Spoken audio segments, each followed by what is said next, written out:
ऐकलं का आणि वाचलं का? नुकतीच एक बातमी आली आहे जी खरं तर सगळ्यांना शॉक देणारी आहे. तुम्ही फेसबुक, ईमेल आणि अन्य सोशल मीडिया अकाउंटचा वापर करत असाल, पण कर जर भरत नसाल, मग ही तुमच्यासाठी नक्कीच महत्त्वाची बातमी आहे. आयकर विभाग तुमचे सोशल मीडिया अकाउंट्स पासून थेट personal email, bank account, trading account check करू शकतो. हा नेमका काय प्रकार आहे? असा कोणता नवीन नियम आला आहे? सोशल मीडिया अकाउंट चेक करण्याची गरज ही आयकर विभागाला का वाटली?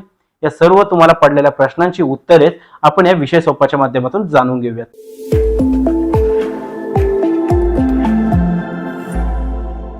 आयकर विभाग आता तुमचे personal email, social media accounts check करू शकतो.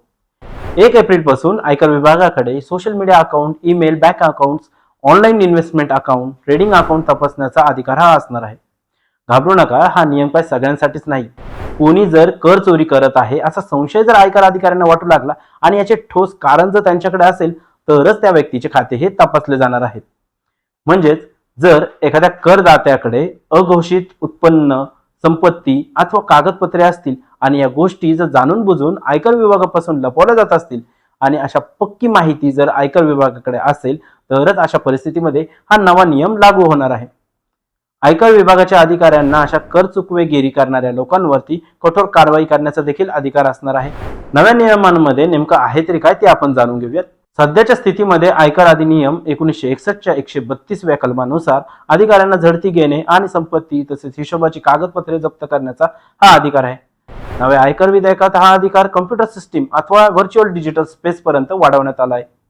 आयकर विभागाच्या 247च्या क्लॉजनुसार जर एखाद्या व्यक्तीकडे अघोषित संपत्ती आहे जी IT अधिनियमात येते अशी खात्री असेल तर अधिकारी कोणताही बॉक्स, लॉकर, तिजोरी, कपाट किंवा अन्य वस्तूंची कुलूपही तोडू शकतात.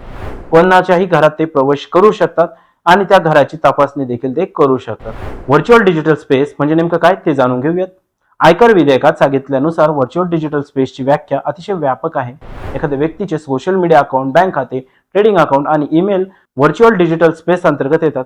खरं तर या आभासी मालमत्ता आहे, परंतु एखादा करदाता जर कर भरत नसेल तर त्याच्या या मालमत्ता देखील आता आयकर विभागाच्या रडारवर आलेल्या आहेत. तेव्हा सावध व्हा, उत्पन्न मिळवताय तर तसाच करही भरत चालत जा.